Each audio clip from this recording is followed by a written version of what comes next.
E aí, galera, começando mais uma aula de Matemática 1, tá? E como vocês viram aí no título, conteúdo novo, vamos dizer assim. A gente estava analisando as funções, tá? Algumas classificações. E aí agora a gente vai para a função do primeiro grau. A gente só podia começar pela do primeiro grau, né? A gente começa pela do primeiro, né? Vai começar pela do segundo. Mas tudo bem, vamos lá. Vamos começar. Função do primeiro grau, ou também chamada de função afim.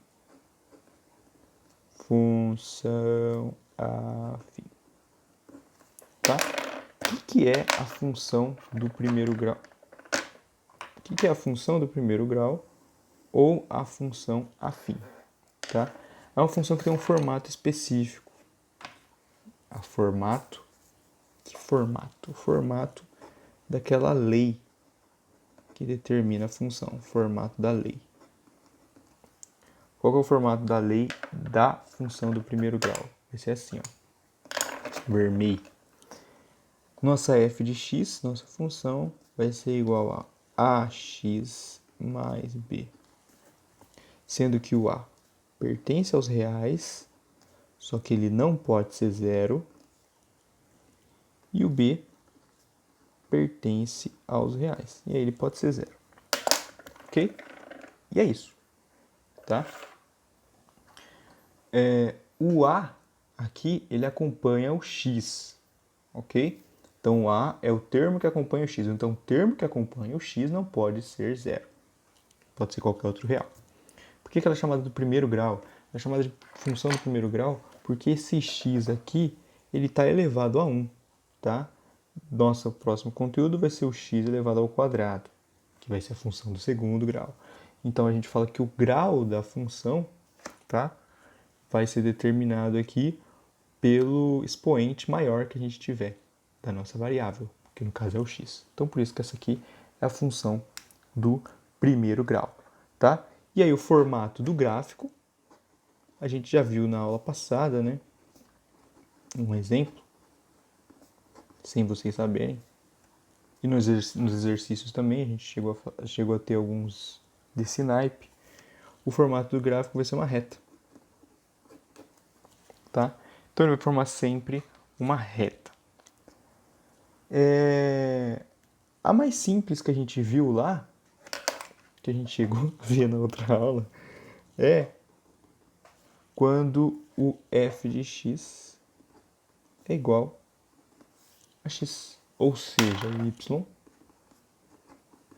é igual a x. Que aí forma um gráfico dessa forma aqui assim.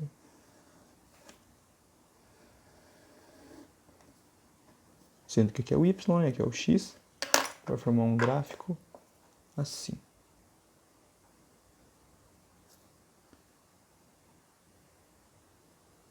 E faz todo sentido ele ser dessa forma, tá? Infinito para lá, infinito para cá. Porque aqui vamos dizer que aqui é o nosso 1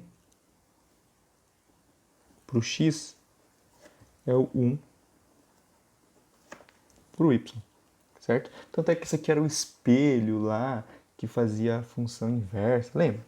Então tem tudo a ver, tá? Que é chamada de função identidade, certo? E uma coisa importante, né, que aqui, ó, forma 45 graus. Corta bem no meio aqui esse quadrante, ok? Beleza. Um exemplo de função do primeiro grau para a gente desenhar o gráfico e tudo mais. Ah, antes uma coisa, né? O A e o B têm nomes especiais.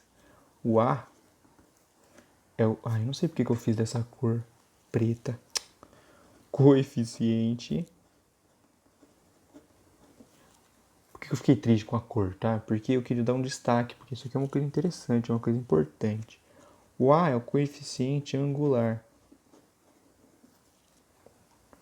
E o B é o coeficiente linear. Acho que eu fiz outra cagada, de ter pulado mais linha. Coeficiente linear. Tá? O que isso significa? Bom, angular, tem a ver com ângulo. Ele vai mexer na inclinação da nossa reta, tá? Então aqui, ó, basicamente, Se o A for, se o A for positivo, a reta vai ser desse jeito, ó, crescente. Crescente. Se ele for negativo, ela vai ser decrescente. Fácil, né, de decorar. Negativo, decrescente, positivo, crescente. Beleza. E o B? O B nada mais é do que deixar a sua reta indo para cima ou para baixo. Certo? Faz sentido. Coeficiente angular mexe no ângulo. O linear, ele vai mexer ela para cima ou para baixo. Simples assim, tá? E como que ela vai fazer isso? O valor do B é onde cruza o eixo Y. Então aqui, ó, onde cruza o eixo Y. Certo?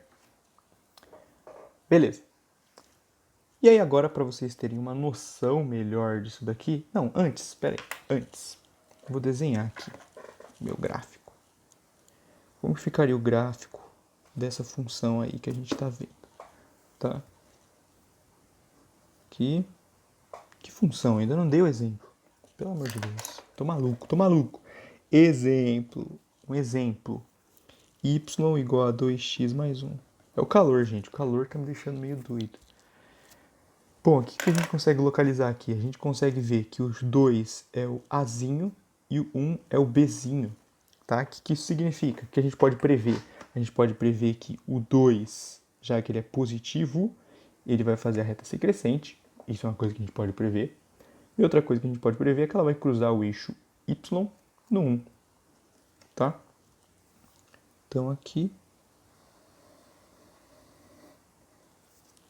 Y, X. O que a gente pode fazer? Substituição de pontos. Um ponto é o ponto mais óbvio que a gente tem, cruza no eixo Y no 1. Então, um quadradinho aqui, ó, esse aqui é o 1. Substitui por outro número, x igual a 1. Quando x é igual a 1, o b vai ser igual a... Peraí, b não, o y vai ser igual a... Ó, x igual a 1, 2 vezes 1, 2, mais 1, 3. Então, esse ponto aqui faz parte. Então, vamos traçar aqui nossa retinha. E ela vai ficar aqui assim. E aqui ela vai ficar assim. Infinita para lá, infinita para lá. Certo? Então, essa aqui é essa reta aqui. Essa reta representa esse gráfico. Certo? Como vocês podem ver aqui uma coisa, ó. Por que o 2, que o A, representa essa inclinação? Porque ele é constante, ó. A inclinação dela é constante, ó. Aqui a gente tem alfa. Aqui, ó, a gente tem alfa. Aqui a gente tem alfa. Tá? Não importa onde você esteja, a reta sempre vai ter a mesma inclinação. Porque é uma reta, seguiu essa direção e já era. Beleza? Bom, aí agora sim, para vocês entenderem melhor como funciona isso daqui, ter uma visualização melhor, mais interessante, eu vou mostrar para vocês em um outro lugar como que fica isso daqui, tá? Num gráfico bonitinho, feito pela magia da computação, tá bom? Então vê aí como que fica esse gráfico e aproveita e vê as variações do A e do B para você ver o comportamento da reta de um jeito mais bacana. E aí aqui, né, a gente consegue ver a reta do nosso exemplo, a reta azul aqui, tá? A nossa reta azul está representada ali no cantinho esquerdo, né, a g, que é o nome da função, y igual a 2x mais 1, tá? E aí forma essa reta aqui, ok? E para mostrar a variação dos parâmetros, né, do A e do B, coeficiente angular e coeficiente linear, a gente vai ver uma reta vermelha agora, tá? E aí eu vou controlar eles por aqui, tá? Eu mudo os valores deles aqui. Eu vou começar com o valor que a gente tem. Então, o A vai ser 2 e o B vai ser 1, que é exatamente o que a gente tem na reta azul, ok? E aí vocês podem ver, ó, ela sobrepõe aqui, na verdade, ó, as duas são iguais, certo? E aí agora a gente vai ver só a vermelha. Olha o que acontece quando eu mexo o parâmetro A, ou seja, o coeficiente angular. Ele mexe com o ângulo. Repara bem como que ela gira, como que o ângulo varia. Ó, tá vendo? Quanto maior, mais inclinada ela está. Ok? Fica dessa forma. Olha lá por que a gente não pode colocar o A igual a zero. Porque quando o A fica igual a zero, ela inclina, inclina, inclina e fica reta. E aí ela é só uma reta constante, certo? Vai ficar um y igual a 1, que não tem a característica do x, certo? E quando é negativa, ela fica decrescente. Por quê? Olha ela girando, girando, girando, girando, girando, girando, girando. Passou do zero, ela começa a ficar decrescente, tá? E aí ela tem esse comportamento aqui. E repara bem como ela fica fixa ali no 1. Olha bem como ela está fixa no 1, y igual a 1. Ela não sai dali. Por quê? Porque quem manda nisso é o b, e eu não estou variando o b. O b está fixo, então ela fica no 1 ali, sem problema nenhum, tá? Agora eu vou colocar no 2 aqui de novo, então essa aqui seria a nossa reta, exemplo. E olha o que acontece quando eu mexo no b. Olha onde ela está cruzando o eixo y. Agora a nossa reta vai para cima e para baixo, ó. Para cima, para cima, de acordo com o b. O número do b é onde ela cruza o eixo y, ó, no 3. Ela está cruzando ali no 3. 3.1 não, no 3. Ó, ela cruza no 3 aqui, ó. Cruza no 3. Quando eu aumento, ela vai cruzando em lugares diferentes. Ó, 3,5, depois no 4, lá em cima ela cruza no 5. E assim vai. E se for negativa, ela vai cruzar para baixo. Então passa do zero aqui, ó. Passou do zero, está cruzando lá embaixo. Então o B manda na reta se ela está para cima ou para baixo. E o A manda na reta na questão do ângulo. Então ele gira a nossa reta dessa forma. Ok?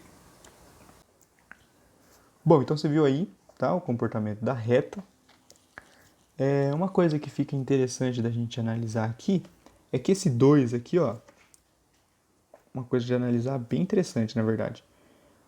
Ele determina o crescimento da sua reta, como ela cresce. Vocês viram aí no vídeo. Quanto maior ele é, mais inclinada a sua reta é, certo?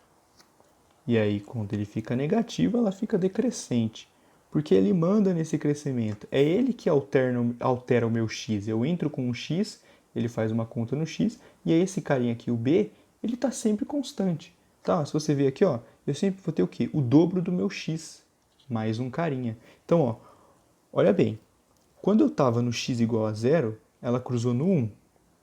Esse ponto aqui, tá? Então, aqui, ó, é o ponto 0, 1. É esse ponto aqui. Esse outro ponto da reta, que foi o que a gente viu depois, ele é o ponto 1, 3. O que aconteceu aqui, ó? Eu andei 1 para o lado, eu variei 1x, e o meu y variou 2 carinhas.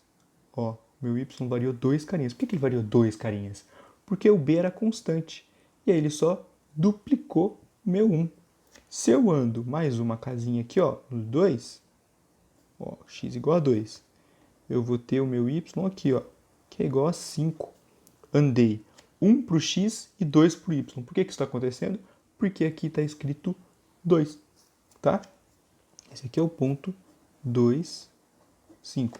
Então, ele manda nesse crescimento. Ele manda no crescimento porque ele manda no ângulo, tá? Então, conforme o seu ângulo aqui, o seu ângulo tem tudo a ver, por isso que o ângulo tem tudo a ver com esse carinha aqui, tá? E aí, pô, se você andou 1 para o lado e 2 para cima, tá? Uma forma da gente ver, descobrir o nosso coeficiente angular a partir da reta, se eu tiver 2 pontos da reta, é se você fizer isso daqui, ó. Coeficiente angular, eu posso definir ele assim, ó. O A vai ser igual a ΔY sobre ΔX. Tá? O que é ΔY? O que é ΔX? É a variação do y, a variação do x. Vamos chamar de y1 menos y2, variação, x1 menos x2. Tá? Como assim? Olha aqui, ó, andei um carinha, essa é a minha variação. x1 eu posso chamar de 1, x2 posso chamar de 0. Então, andei um carinha, por exemplo, aqui, né, nesse exemplo. Embaixo ficaria 1 menos 0. E em cima eu estava no 1. Não, estou usando esse ponto aqui, né? Ó. Esse ponto aqui é o 1. Então, ó, 1 menos 0. 3 menos 1. Que dá 2 sobre 1. Que dá 2, que é o meu A. tá? Isso funciona porque para um carinha que eu andei para o lado, eu andei 2 para cima. Então essa relação acontece de y sobre x, beleza? Então com 2 pontos da minha reta eu consigo identificar aí o que acontece, certo? Vamos dar um nome aí para o negócio, que é a raiz da nossa função. Raiz da função. O que é uma raiz da função? Basicamente é onde o seu y é igual a zero. Tá?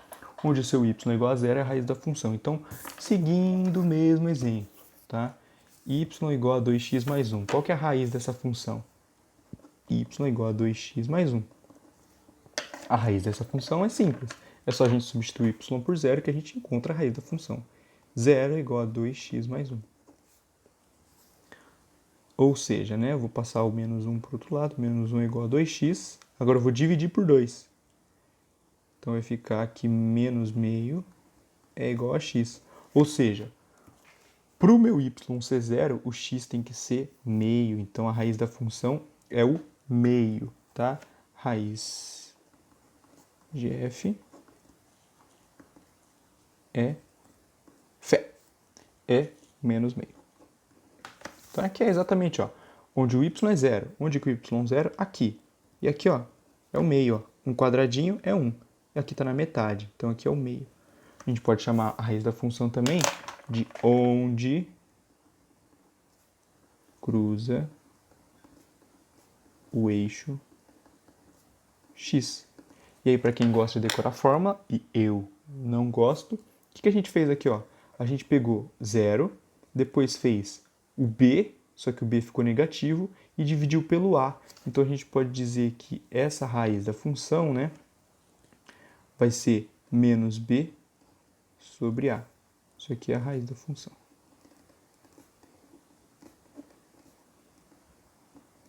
Certo? Ó, passei o b para o outro lado, então ele trocou de sinal, por isso que está menos. Depois dividir por a. Então tá certo. Beleza? Deixa eu ver se dá tempo de passar o exercício que eu tô querendo. Dá tempo. Tá? Eu vou escrever ele aqui e aí já nós volta.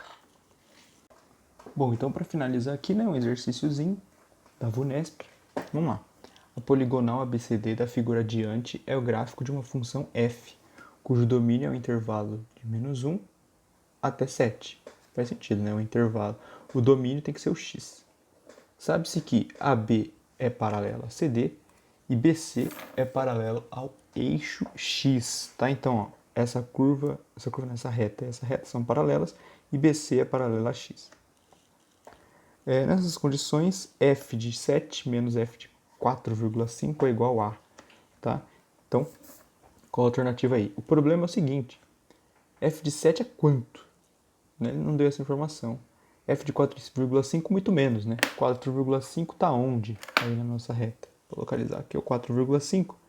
É esse ponto aqui, tá? Ou seja, o que a gente quer? A gente quer esse y, isso é o f de 7, menos esse y aqui, ó, que é a f de 4,5. Então, quanto que dá isso daí, né? Então vamos descobrir. Como que a gente descobre? A gente sabe que se elas são paralelas, é porque elas estão na mesma inclinação. Se elas têm a mesma inclinação, lembra lá, o que é a inclinação? É o azinho, que é o ΔY sobre o ΔX. Tá? E aí, a gente pode fazer, se elas têm a mesma inclinação, elas têm o mesmo azinho. Se elas têm o mesmo azinho, eu consigo descobrir o A dessa daqui e o A dessa daqui, tá? Como? Vamos lá. Qual que é o A de AB? Tá? Ou seja, qual que é a inclinação de AB? Como que a gente faz? ΔY sobre ΔX. Então, em AB, ó, tô falando de AB, tá? ΔY. Qual que é o Y do B? 2. Menos. O Y do A, 0. ΔX. Qual que é o X do B? A ordem que você escolhe o primeiro não importa. Você pode pegar o Y de qualquer um dos pontos. Mas, quando você for pegar o X, ele tem que estar na mesma ordem. Então, ó, o primeiro aqui, ó, eu peguei do B. O primeiro y. Então, o primeiro x que eu vou pegar tem que ser do b também, tá? Então, x do b, 2 também. E do a, menos 1. Então, vai ficar menos 1. Tá? Vai ficar menos 1, vai ficar mais 1. Então, vai ficar 2 sobre 3. Isso aqui é o coeficiente do AB. E o do CD? Vai ser a mesma coisa, tá? Então, o coeficiente angular aqui é o mesmo. E aí eu posso pegar esse ponto que eu conheço com esse daqui. Então, ó, ΔY sobre ΔX vai ter que dar 2/3. Por que tem que dar 2/3 no caso do CD? Porque tem a mesma inclinação, tá? Então, aqui, ΔY. Qual que é o Y do D? Não sei, é isso que eu quero descobrir. Então, Y de D. Qual é o Y do C? O Y do C é 2. Qual que é o Y do o X do 7, né? Que agora vai fazer o ΔX. O X do 7 é... O X do D é 7. Aqui vai ficar 7. Qual que é o X do C? 4. Então aqui eu vou ter que 2/3 vai ser igual a YD menos 2 sobre 3. Opa, se embaixo deu igual, em cima tem que dar igual também. Então, ó, 3 igual a 3, 2 tem que ser igual a isso aqui. Então, ó, 2 é igual a YD menos 2. Então fica claro, né? O YD é igual a 4. Opa, então o F de 7 é 4. E o F de 4,5? Vamos lá. O F de 4,5 a gente vai usar o mesmo raciocínio que a gente usou para encontrar a F de 7. Ó, aqui é 4,5. Então a gente conhece o X dos dois e conhece o Y de um. Então a gente consegue achar o Y do outro. Por quê? Porque tem a mesma inclinação. Então, aqui ó, no caso aqui do ponto F, descobrindo aqui, né? F de 4,5. A gente vai fazer o delta Y. Qual que é o Y do 4,5? Não sei. Vou chamar de Y. Menos. Qual que é o Y do meu C? 2. Sobre. Qual que é o X do meu F de 4,5? 4,5. E qual que é o X do C? 4. Tudo isso tem que dar 2/3. Por quê? Porque essa é a inclinação da reta. Então aqui não tem saída, né? A gente vai ter que multiplicar em cruz. A única saída aqui ó, é 4,5 menos 4 dá 0,5. Então multiplicando em cruz vai ficar, para lá fica 3y menos 6 é igual a 1. Passo o 3 para o outro lado, 3y igual a 7, y igual a 7 sobre 3. Número esquisito, chato, mas é isso que a gente tem. 7 sobre 3. E ele quer 4 menos 7 sobre 3. Então, 4 menos 7 sobre 3 fica 3 embaixo. E aí faz o MMC. Aqui em cima fica 12 menos 7, que dá 5 sobre 3. Alternativa B. Certo? Então, por hoje é só. Muito obrigado pela atenção de vocês. Até a monitoria. Na monitoria, eu acho que a gente aborda outro jeito de fazer esse exercício. Tá? Um jeito bem mais simples, mas que ainda vai usar alguns conceitos aqui. Fechou? Então, até a monitoria. Muito obrigado pela atenção. Valeu, rapaziada. Tchau.